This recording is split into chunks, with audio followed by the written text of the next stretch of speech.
58,000 meters of climbing, 7 summit finishes, 3 weeks of August heat, Monaco to Granada. The 2026 Vuelta a España isn't designed to find the strongest rider, it's designed to break everyone else. Pogačar chasing the one Grand Tour title he's never held. Roglič hunting a record 5th Vuelta. A route so relentless the damage won't come from one dramatic stage. It accumulates across every mountain, every sleepless night, every degree of Spanish heat, until someone simply can't recover for tomorrow. What turns this into a bloodbath starts with the road itself. The journey begins in Monaco, where a technical individual time trial of 9.6 kilometers on the Grand Prix streets immediately fractures the standings before any mountain endurance can be tested. From there, the race charts a massive arc of 3,275 kilometers across France, Andorra, and Spain, concluding with a circuit below the Alhambra in Granada. What lies between these points is over 58,000 meters of vertical climbing, packed into a route featuring 7 distinct summit finishes. On these steep mountaintop finales, the hardest physical effort is met not with a descent to cool the lungs, but with an immediate halt, forcing the body to begin recovering the moment the wheels stop turning. 2 scheduled rest days on August the 31st and September the 7th offer only brief, fleeting interruptions in a continuous physical load.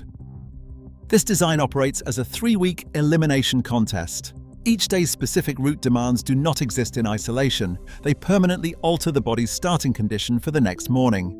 Survival is determined by managing this compounding deficit, where early efforts dictate late-stage survival, and the unresolved accumulation of stress begins the moment the wheels roll out of Monte Carlo.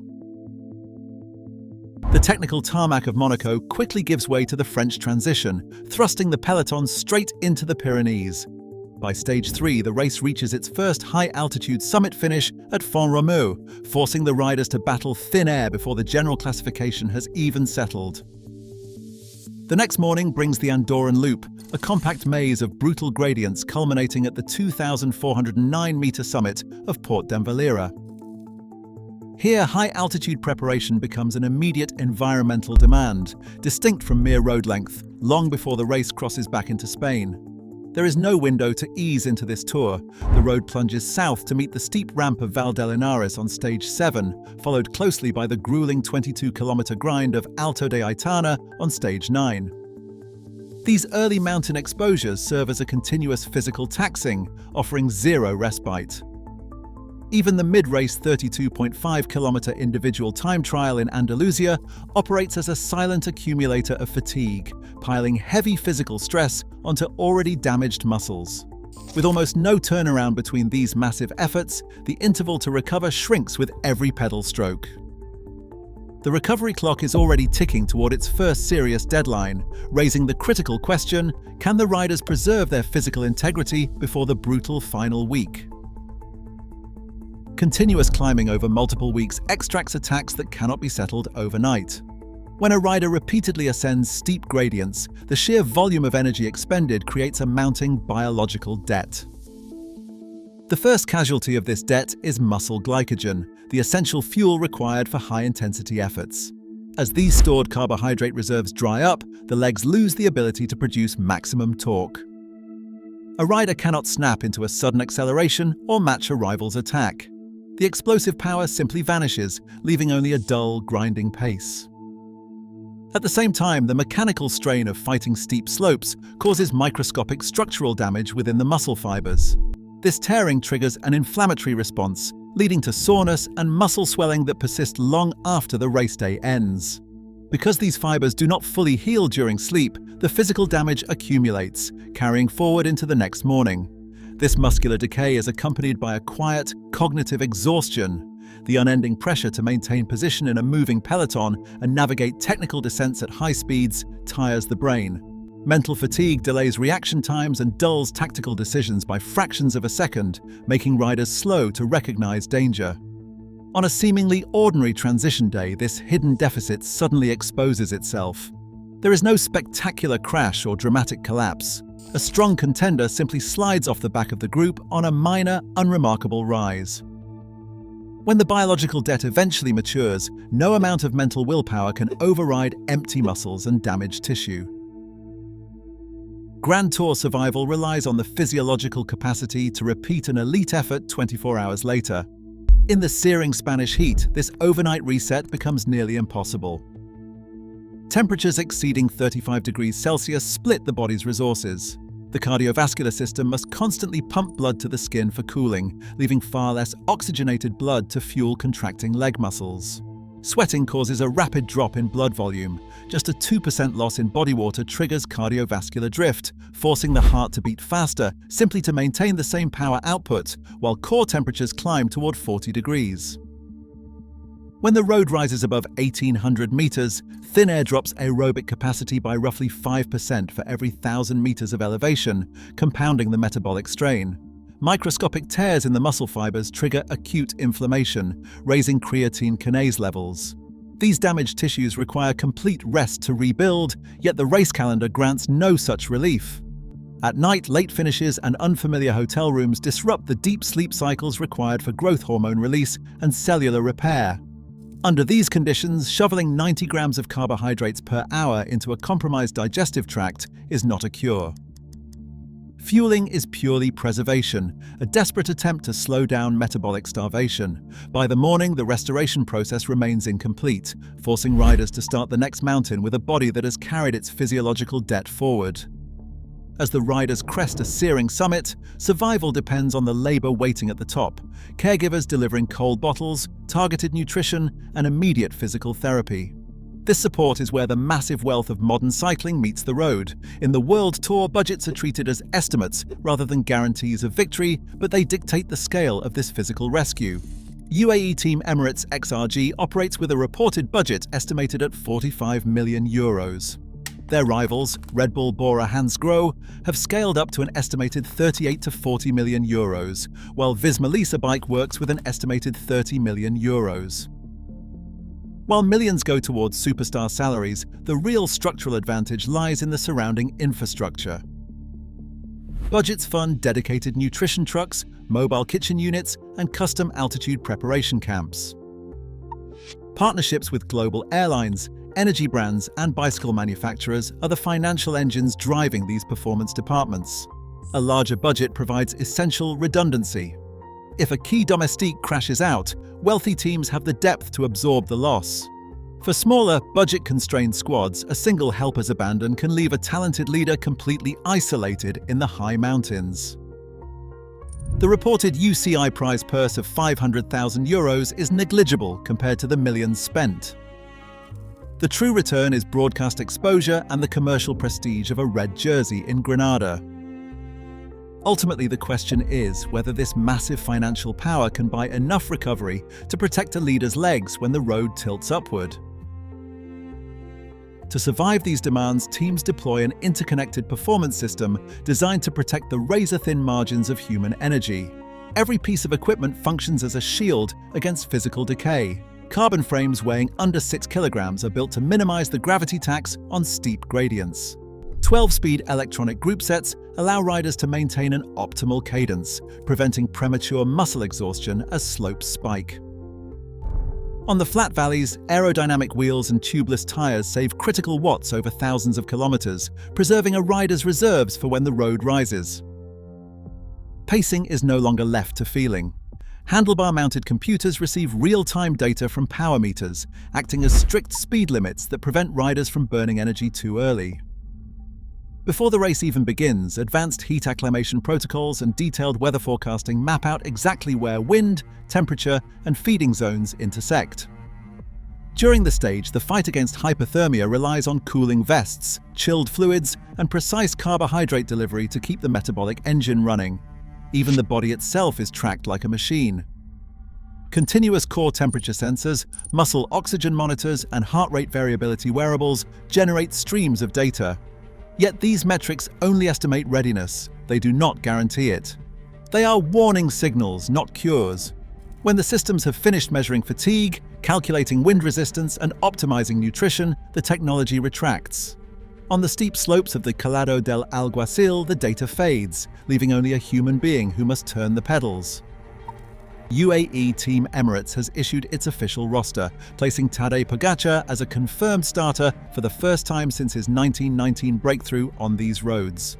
At just 20 years old, Pogačar secured third overall in Spain, initiating his ascent to the sport's summit. Having conquered the Tour de France and the Giro d'Italia, a red jersey in Granada would complete his historic collection of all three Grand Tours. Yet the Vuelta's intense heat and high summit finishes transform his legendary recovery profile and team strength into live tactical questions, rather than automatic advantages. His long-standing rival, Primož Roglič, is currently listed as a provisional entry for Red Bull Bora-Hansgrohe. Chasing a record-breaking fifth Vuelta title to stand alone as the most successful rider in the race's history, the 34-year-old Slovenian faces a narrow career window where veteran experience must override accumulating physical fatigue. Within the teams, leadership structures carry built-in friction. UAE also enters Joao Almeida as a confirmed starter, a co-leadership strategy that functions as both a defensive resource and a source of potential internal tension. By contrast, two-time Tour champion Jonas Vingegaard and former Vuelta winner Remco Evenepoel remain uncertain, meaning their participation cannot be assumed. This leaves the general classification, the cumulative overall ranking, highly volatile. Confirmed climbers Felix Gall and Matthias Skelmoser bring elite power-to-weight ratios for the steep ramps, while versatile powerhouses Mads Pedersen and Wout van Aert provide critical flatland protection. But on a route this severe, explosive one-day climbing ability is secondary to the far grimmer task of surviving the daily attrition. This survival test changes how we measure greatness. The Vuelta evolved from a regional afterthought into a mountainous monster, distinct from the Tour de France's rigid speed and the Giro d'Italia's snow-capped mythology. Historically, riders dominated through absolute authority, like Eddy Merckx in the 70s or Miguel Indurain in the 90s. But Spain's late-summer volatility demands a different tactical endurance. Champions like Tony Rominger and Roberto Heras built their legends on repeat victories by weathering unforgiving routes like the massive climbing load of 2005. In the modern era, Alberto Contador's high-altitude offensive in 2009 and Chris Froome's constant mountain pressure in 2017 showed that winning here requires surviving extreme environments. Consistency specialists like Alejandro Valverde, Vincenzo Nibali, and Nairo Quintana proved that the red jersey belongs to those who do not break under the sun. Now the record books wait. A fifth victory for Primož Roglič would break the all-time tie with Heras, while a victory for Tadej Pogačar completes his collection of all three Grand Tours. Yet history offers no protection. The past only raises the pressure on the brutal Andalusian peaks waiting to decide who survives. Andalusia's late mountain passes present a sequence designed to systematically dismantle a rider's physical reserve.